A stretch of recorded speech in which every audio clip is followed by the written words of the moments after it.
Well, you wouldn't know it because my English is quite impeccable, but I'm actually a first-generation Vietnamese American. I was born in Vietnam in the southern area, and I lived in a hut, which means that there was no plumbing and no electricity, no toilet, no sink, no running water. No electricity means no light bulbs, no coffee. There's so many things that we take for granted. You can imagine how difficult that was to immigrate to the United States at age 6 with a family of 4, and all we had to earn was $100. Fast forward to today, my husband and I, we own about $3.75 million in real estate. We're both semi-retired, we do what we love, and we get to travel the world. And in this video, I want to show you the 5 steps that I took to get me there. Stay tuned.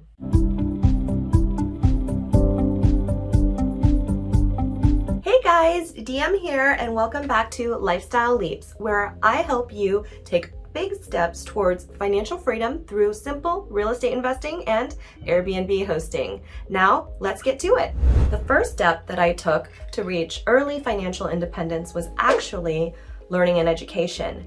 And while I did go to college, that's not what I'm referring to. There are 2 parts of education that is really important to me. The first thing is education for your career. So that's getting either a degree, training, so that you can be successful in your career path, whether that's sales, human resource, marketing, all of the above. But the other part is that you have to learn how to build and maintain wealth. So that's not taught in schools, and for me it was actually not even taught in my family. That is something that I had to learn because I grew up in poverty in Section 8 housing. And so when it was time to create wealth and build wealth and maintain wealth, those are things that I had to intentionally learn.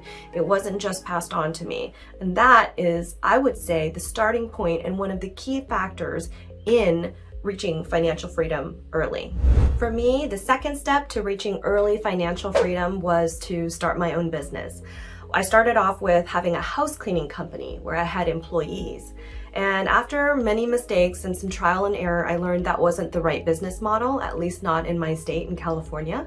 So I pivoted and I closed it down and I opened a cleaning referral agency for residential homes, matching independent cleaners who have experience already with clients who are looking for screened and vetted cleaners. And I was kind of the middleman, still am. And that business is thriving. It meets all of my needs. And what I realize is that in business, it's not just about learning from your mistakes. It's actually having the willingness to make changes, the willingness to make pivots and adjust. And that's actually a theme that carries throughout my financial freedom journey. So to me, there are 5 very pivotal reasons why owning a business is important in your financial freedom journey. The first reason is because you're creating a sellable asset. Even if you never sell your business, to have something that adds to your net worth is obviously very important. And you can sell it one day should you need to. Meanwhile, you have all these other benefits that I'm about to tell you as well. That second benefit is having control over how you are taxed. So for me, one of my businesses is taxed as an S corporation. And inside an S corporation, I pay myself a wage as an employee, but I also take profits from the business, which is also income. But with those profits, I don't have to pay self-employment tax. So I'm able to limit how much taxation happens inside my business.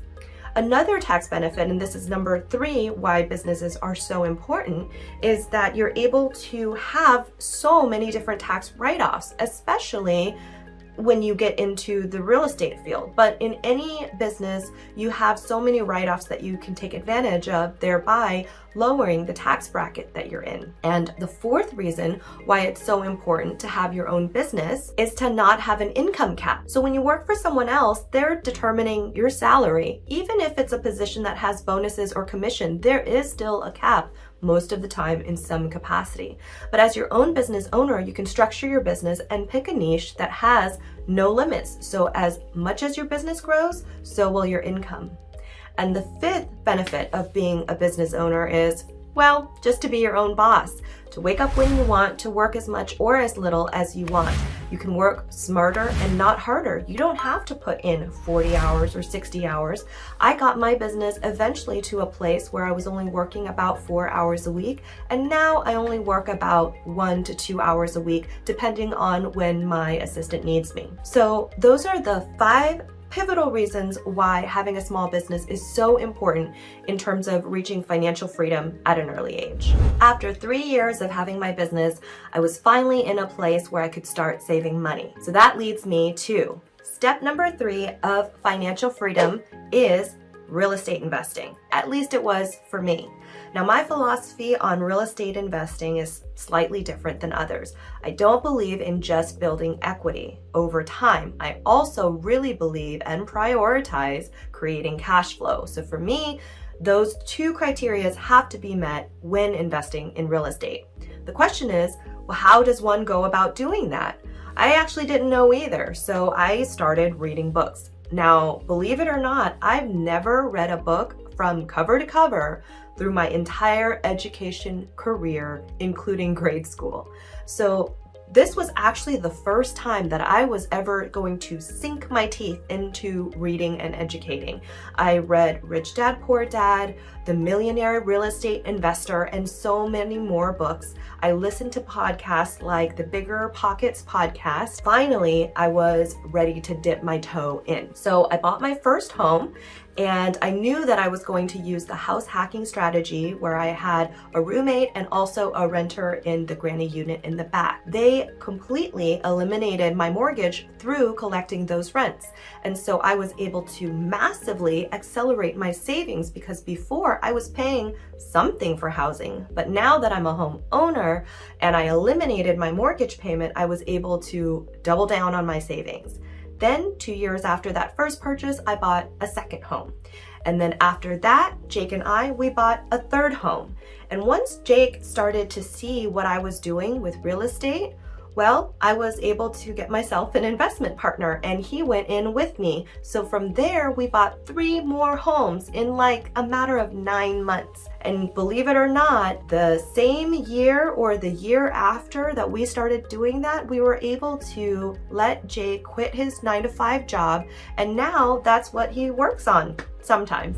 Moving on to step 4 in my financial freedom journey is learning about taxes. Did you know that $1 saved is not $1 earned? No, it's way more than $1 earned. Let's say your effective tax bracket is 30%. That would mean that you would have to earn $1.43 to take home $1 after tax. To save $1 is way more than to earn $1. And that's why learning about taxes is so important. The moral of the story is you have to learn not just on how to make money, but also how to save money. And being a business owner and real estate investor is the best way to minimize your taxes. Like I mentioned before, from your business entity, you could limit the amount you pay out in self-employment tax. As a real estate investor and a business owner, you could use depreciation against your taxes.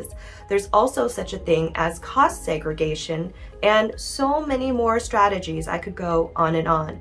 Using all of those strategies and by being a real estate investor and a business owner, Jake and I were able to write off probably over $250,000 last year in tax write-offs. I kid you not. I actually don't know the exact number, but it's something ridiculous like that. Now that Jake and I are business partners, when we go out to eat and we talk about business, that's a tax write-off. When we take trips to our homes out of state and we work on the homes, or when we go to a different location to shop for real estate, those trips are tax write-offs. Now, I'm not an expert, so consult your CPA. Don't say I didn't tell you so. Moving on.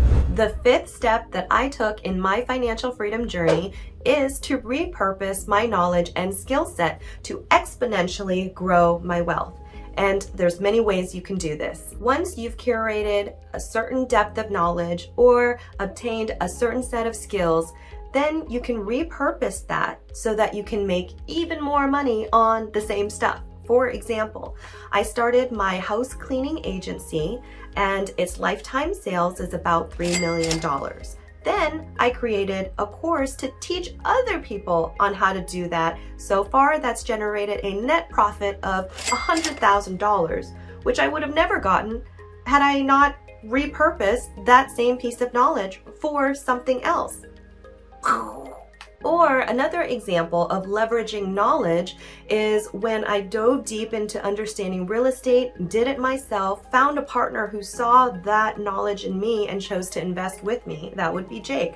So now we are owners of almost $4 million in real estate because I was able to leverage my knowledge with him.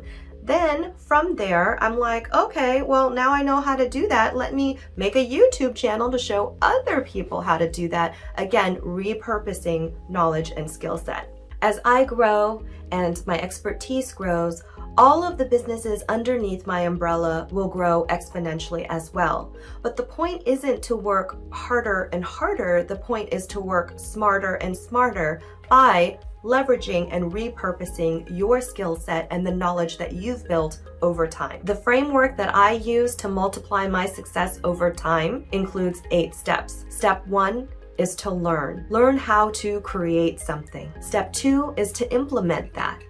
Step 3 is to test it out, see what needs to be fixed.